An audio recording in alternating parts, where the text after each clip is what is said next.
Welcome to our YouTube channel Vikram study classes. आज हम पढ़ने वाले हैं कंप्यूटर के मोस्ट इम्पॉर्टेंट क्वेश्चन के बारे में जो हाल फिलहाल के एग्ज़ाम में बार बार रिपीट हो रहे हैं। ऐसे क्वेश्चंस इस तरह से यह वीडियो आपके लिए बहुत ही इम्पॉर्टेंट है। अगर आप किसी भी गवर्नमेंट एग्ज़ाम्स की तैयारी कर रहे हैं तो निश्चित ही यह वीडियो आपके लिए फ़ायदेमंद है। तो चलिए बिना किसी देरी की स्टार्ट करते हैं और सीखते हैं कंप्यूटर के नॉलेज के बारे में। हमारा पहला क्वेश्चन है, किसकी सहायता से इलेक्ट्रॉनिक माध्यम से व्यापार किया जाता है? ऑप्शन है email, e commerce, computer game या सिस्टम सॉफ्टवेयर। तो याद रखना है, जो हमारा ई कॉमर्स होता है, कॉमर्स का मतलब ही होता है व्यापार। व्यापार की बात आई है तो याद रखिएगा ई कॉमर्स के माध्यम से ही इलेक्ट्रॉनिक व्यापार किया जाता है, बिजनेस किया जाता है। ईमेल का फुल फॉर्म याद रखना है, इलेक्ट्रॉनिक मेल होता है। कई बार पूछा गया है तो ईमेल का फुल फॉर्म क्या होता है? इलेक्ट्रॉनिक मेल होता है। सिस्टम सॉफ्टवेयर क्या होते हैं?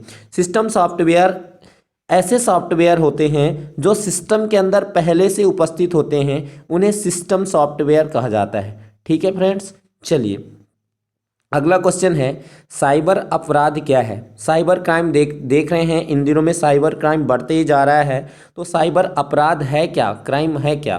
कंप्यूटर के द्वारा लोगों को स्कैन करना, कंप्यूटर हार्डवेयर को ख़राब करना, कंप्यूटर की दुनिया में होने वाले अपराध या इनमें से कोई नहीं। तो याद रखना है, जो कंप्यूटर की दुनिया में आजकल अपराध क्राइम बढ़ता जा रहा है, इसी को बोलते हैं साइबर क्राइम। कंप्यूटर की दुनिया में होने वाला अपराध को ही कहा जाता है साइबर अपराध। ठीक है, अब कंप्यूटर हार्डवेयर की बात आई है, देखिए सेकंड ऑप्शन में, तो हार्डवेयर और सॉफ्टवेयर भी समझ लेते हैं। हार्डवेयर क्या होता है दोस्तों? जिसको हम टच कर सकते हैं। सॉफ्टवेयर जिसको हम टच नहीं कर सकते हैं। कंप्यूटर के अंदर ऐसे प्रोग्राम जिसको हम टच कर सकते हैं उनको बोलेंगे हार्डवेयर, और जिनको टच नहीं कर सकते हैं उनको बोलेंगे सॉफ्टवेयर। ठीक है, याद रखना है। अगला, टेक्स्ट की फॉर्मेटिंग से क्या तात्पर्य है? कोई भी टेक्स्ट है, कोई भी टेक्स्ट हमने टाइप किया है, उसके फॉर्मेटिंग से आप क्या समझते हैं? इसका मतलब क्या है? लाइन स्पेसिंग, लाइन में स्पेस देना, जगह देना। ऐसे लाइन में, लाइन है कोई लाइन, ये लाइन, इसमें स्पेस देना। टेक्स्ट स्पेसिंग मतलब कोई टेक्स्ट जैसे ए लिखा है, बी लिखा है, सी लिखा है, डी लिखा है, इसके बीच, टेक्स्ट के बीच में स्पेस देना। या मार्जिन चेंज, मार्जिन आप समझते होंगे, कोई पेज है, इसमें लेटर को कहाँ से लिखना स्टार्ट करना है, इतने इसमें कितना गैप छोड़ना है पेज के किनारों पर, इसको बोलते हैं मार्जिन। ठीक है, मार्जिन चेंज या ये सभी। तो याद रखिएगा, टेक्स्ट की फॉर्मेटिंग, फॉर्मेट मतलब होता है उसका स्वरूप। टेक्स्ट की फॉर्मेटिंग करने के लिए line spacing, text spacing, margin change, ये सभी जो है टेक्स्ट की फॉर्मेटिंग से रिलेटेड हैं, टेक्स्ट की फॉर्मेटिंग में यूज होते हैं। तो अपना डी ऑप्शन सही हो जाएगा। चलिए अगला है, एमएस वर्ड में मैग्नीफाई बटन कहाँ होता है, या मैग्नीफाई बटन ये कहाँ पर प्राप्त होता है? ऑप्शन है print preview tool bar, standard tool bar, formatting tool bar या इन सभी में। तो याद रखिएगा, जब भी हम कोई डॉक्यूमेंट तैयार हो जाता है, किसी भी डॉक्यूमेंट को तैयार करते हैं तो उसे हार्ड कॉपी में प्राप्त करने के लिए हमें प्रिंट करना होता है, और इसके लिए हम कंप्यूटर पर कंट्रोल के साथ में शॉर्टकट की पी दबाते हैं। ठीक है, इसके भी पहले हम कोई डॉक्यूमेंट तैयार हो जाता है तो प्रिंट करने से पहले हम उस डॉक्यूमेंट की प्रीव्यू देखते हैं। तो याद रखिएगा, प्रिंट प्रीव्यू टूलबार का यूज़ करते हैं। प्रिंट प्रीव्यू टूलबार जो होता है इसी के अंदर पाया जाता है, प्रिंट प्रीव्यू टूलबार के अंदर ही पाया जाता है मैग्नीफाई बटन। ठीक है, तो मैग्नीफाई बटन कहाँ पर होता है दोस्त? मैग्नीफाई बटन होता है प्रिंट प्रीव्यू टूलबार पर। Option A is the correct answer. चलिए नेक्स्ट क्वेश्चन पे मूव करते हैं। अगला है, वर्कशीट कमांड का यूज कहाँ पर होता है? जो वर्कशीट होती है, वर्कशीट पाई कहाँ पर जाती है? तो एमएस एक्सेल की बात आती है। एमएस एक्सेल पर ही, जो एमएस एक्सेल होता है हमारा, एमएस एक्सेल पर ही वर्कशीट देखने को मिलती है। अच्छा, इसमें सेल जो है, जो एमएस एक्सेल होता है उसमें वर्कशीट सेल के फॉर्म में होता है और उसमें कॉलम और रो के फॉर्म में होता है। ठीक है, तो वर्कशीट कमांड जो यूज होता है, इसका यूज किस लिए होता है? रेंज को प्रदर्शित करने में, वर्कशीट को बदलने हेतु, सारी वर्कशीट को व्यवस्थित करने हेतु, इनमें से कोई नहीं। तो याद रखिएगा option C is the right answer. सारी वर्कशीट, जितनी भी वर्कशीट जिस पेज पर हम वर्क कर रहे हैं वो वर्कशीट कहलाता है एमएस एक्सेल में। तो वर्कशीट को व्यवस्थित करना है, उसे अरेंज करना है, तो हमें वर्कशीट कमांड का यूज करना होता है दोस्तों। ठीक है, नेक्स्ट क्वेश्चन पे मूव करते हैं। बहुत ही इंपॉर्टेंट क्वेश्चन है, एमएस वर्ड में किस मेनू की हेल्प से फॉन्ट साइज व टाइप स्पेस बदलते हैं। जो भी लेटर लिख रहे हैं उसकी साइज बदलना है। जैसे हमने लिखा ये, अब इसकी साइज बदलना है, हमने ये कर दिया। और बड़ी साइज लाना है ये वाली, तो ये कर दिया। ठीक है, तो फॉन्ट साइज इसको बोलते हैं, फॉन्ट की साइज चेंज करना। ठीक है, साइज चेंज करना है, फॉन्ट साइज किस रूप में लाना है। ठीक है, या टाइप स्पेस बदलना है, लेटर्स के बीच स्पेस कितना रखना है, गैप कितना रखना है। ये सब ऑप्शन हमें किस मेनू में देखने के लिए, किस मेनू से मिलते हैं। तो याद रखिएगा ऑप्शन है व्यू मेनू, टूल्स मेनू, फॉर्मेट मेनू या डाटा मेनू। तो याद रखिएगा जो हमारा फॉर्मेट मेनू होता है, किसी भी फॉन्ट को फॉन्ट की साइज को चेंज करना, उसके बीच स्पेस बदलना, ये सब फॉर्मेट मेनू के अंतर्गत आते हैं। तो याद रखना एमएस वर्ड में फॉर्मेट मेनू की हेल्प से फॉन्ट साइज या स्पेस वगैरह चेंज करते हैं। ठीक है, चलिए नेक्स्ट क्वेश्चन, निम्नलिखित में से कौन नोटपैड की फाइल का एक्सटेंशन है। पहली चीज़, एक्सटेंशन होता क्या है। एक्सटेंशन से हमें किसी भी फाइल के टाइप का पता चलता है फ्रेंड्स। किसी भी फाइल के टाइप का पता करना है कि कौन सा फाइल किस टाइप का है, उसका टाइप पता करना है तो हमें एक्सटेंशन जानना होगा। नोटपैड जो होता है, बहुत ही इंपॉर्टेंट क्वेश्चन है, कई बार पूछा गया है। तो नोटपैड की फाइल एक्सटेंशन होती है .txt। Option C is the right answer. बहुत ही इंपॉर्टेंट है, याद रखना है, कई बार पूछा गया है। नेक्स्ट क्वेश्चन पे मूव करते हैं। अगला है एमएस वर्ड में बनी फाइल का एक्सटेंशन क्या होता है। अब बात आई है एमएस वर्ड की। एमएस वर्ड मतलब माइक्रोसॉफ्ट वर्ड। इसमें जो भी फाइल होता है, फाइल होता क्या है दोस्तों, फाइल जो है डाटा का कलेक्शन होता है जिसके अंदर बहुत सारा डाटा होता है। ठीक है, और फाइल का एक्सटेंशन मतलब, एक्सटेंशन का मतलब फाइल टाइप। ठीक है, टाइप का पता चलता है। एमएस वर्ड में जो भी फाइल बनी हुई है इसका एक्सटेंशन क्या होगा, तो याद रखना .doc is the right answer. Option B is the right answer. MS Word में जो भी फाइल बनी होती है उसका एक्सटेंशन होता है .doc। इंपॉर्टेंट है, बिल्कुल माइंड में रखना है। ठीक है, नेक्स्ट क्वेश्चन पे मूव करते हैं।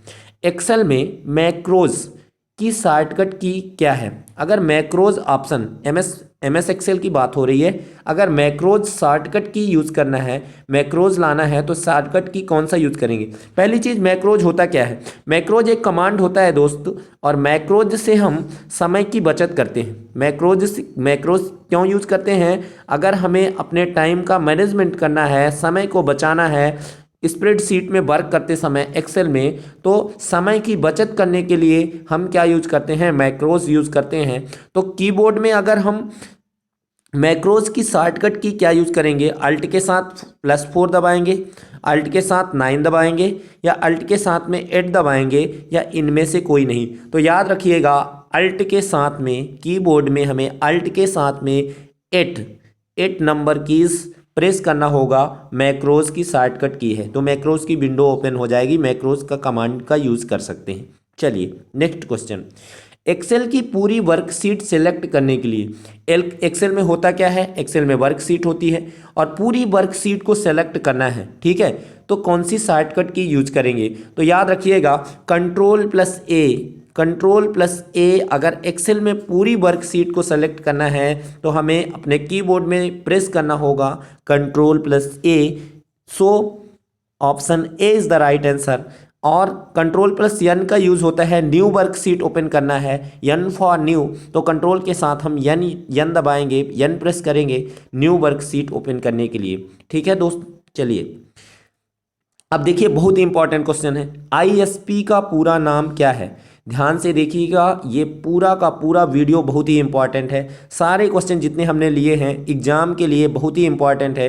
कौन सा क्वेश्चन कब आ जाए कोई गारंटी नहीं है, कौन सा क्वेश्चन कब आ जाएगा, बिल्कुल सारे क्वेश्चन इंपॉर्टेंट है। चलिए ISP का पूरा नाम, ISP का मतलब होता है internet service provider. Internet service provider, I for internet, S for service and P for provider. ISP का फुल फॉर्म याद रखना है, internet service provider. Next question पे मूव करते हैं। अगला है SQL का पूरा नाम क्या है। ऑप्शन इस प्रकार हैं, system Curie language, service Curie language, signal Curie language या स्ट्रक्चर्ड क्वेरी लैंग्वेज। क्यूरी होता क्या है दोस्त, जो भी हमारे माइंड में क्वेश्चन उठते हैं ना वो क्यूरी कहलाता है, कंप्यूटर की लैंग्वेज में उसे क्यूरी बोलते हैं, ठीक है। और SQL का मतलब होता है, SQL एक लैंग्वेज होता है जिसका मतलब होता है structured query language, structured query language याद रखना है, बहुत ही इंपॉर्टेंट है। चलिए अगला है बेसिक का पूरा नाम क्या है। बेसिक बहुत ही बार पूछा गया है, बेसिक का मतलब क्या होता है। ऑप्शन है signal system insurance in case, big nails all shops in company, signal all purpose symbolic instruction code या basic application software in computer. तो याद रखिएगा इसका सही आंसर होगा basic application software in computer. क्या याद रखना है, सॉरी स्टूडेंट्स, बेसिक BASIC इसका फुल फॉर्म क्या होगा। तो याद रखना है, क्या याद रखेंगे, बिगनर्स कहाँ है, सॉरी हमने ऑप्शन रखना भूल गया। बेसिक का फुल फॉर्म यहाँ पे मैं लिख के बता देता हूँ, गलती से मिस्टेक हो गया है। बिगनर्स क्या याद रखना है, बिगनर्स क्या याद रखना है, बिगनर्स जो बिगनर्स होते हैं, बिगनर्स ऑल पर्पज क्या याद रखना है, बिगनर्स ऑल पर्पज याद रखना है स्टूडेंट्स। मैं लिख के बता देता हूँ, कोई दिक्कत नहीं है, हमने ऑप्शन में गलत लिख दिया है। Beginners all purpose symbolic instruction code, beginners all purpose, और इधर से याद रख लीजिएगा सिंबलिक इंस्ट्रक्शन कोड, यहाँ से यहाँ तक ये याद रखना है, ठीक है। फिर से मैं एक बार बता देता हूँ, क्लियर कर देता हूँ, बहुत ही इंपॉर्टेंट है। देखिएगा बेसिक का पूरा नाम क्या है, इसका फुल फॉर्म क्या होगा। B फॉर बिगिनर्स याद रखना है, बिगिनर्स, ठीक है। और A for all, P for all purpose पूरा याद रखना है, all purpose, S for symbolic और I for instruction, C for code याद रखना है। Beginners all purpose symbolic instruction code basic का फुल फॉर्म है, ठीक है। चलिए नेक्स्ट क्वेश्चन पे मूव करते हैं। अगला क्वेश्चन है EEPROM का पूरा नाम क्या है। EEPROM का पूरा नाम क्या है, तो याद रखिएगा रोम ये हमारी स्थाई मेमोरी होती है, कंप्यूटर की स्थाई मेमोरी अगर पूछा जाए तो याद रखिएगा कंप्यूटर की स्थाई मेमोरी होती है रोम, और रोम का फुल फॉर्म अगर पूछ ले तो रीड ओनली मेमोरी। अब देखिएगा रोम का ही एक प्रकार है, रोम का ही एक टाइप है EEPROM। इसका फुल फॉर्म क्या होता है, तो याद रखिएगा electrically, option C is the right answer, electrically erasable programmable read only memory. E से इलेक्ट्रिकली, ई से इरेजेबल, P से प्रोग्रामेबल और रीड ओनली मेमोरी याद रखना है, बहुत ही इंपॉर्टेंट क्वेश्चन है। चलिए नेक्स्ट क्वेश्चन जो बहुत ही इंपॉर्टेंट है, ये तो वेरी वेरी वेरी इंपॉर्टेंट है, स्टार करके मार्क कर लीजिए। MICR का पूरा नाम क्या है, इसका पूरा कोड क्या है बताना है, ठीक है। अब देखिएगा इसका फुल ऑप्शन है magic ink code reader, mark ink triad code, magnetic ink character recognition या मैग्नेटिक इजैक्ट कोड रीडर। तो option C is the right answer, magnetic ink character recognition, ये इंक के फॉर्म में रहता है, तो मैग्नेटिक इंक कैरेक्टर रिकग्निशन ये full form होगा, मैग्नेटिक इंक कैरेक्टर रिकग्निशन याद रखना है। तो स्टूडेंट्स आज का वीडियो यहीं पे ख़त्म होता है। आज का क्लास आपको कैसा लगा कमेंट बॉक्स पर हमें कमेंट करके बताइएगा। यदि आपको हमारा वीडियो पसंद आ रहा है तो चैनल को सब्सक्राइब कर लीजिए और बेल आइकन को प्रेस कर लीजिए। अपने दोस्तों में भी ये जानकारी ज़रूर शेयर कीजिएगा। तो मिलते हैं ऐसे ही इम्पॉर्टेंट नेक्स्ट वीडियो में, तब तक के लिए आप अपना ख्याल रखिएगा, अपने परिवार का ख्याल रखिएगा। जय हिंद, वंदे मातरम, धन्यवाद।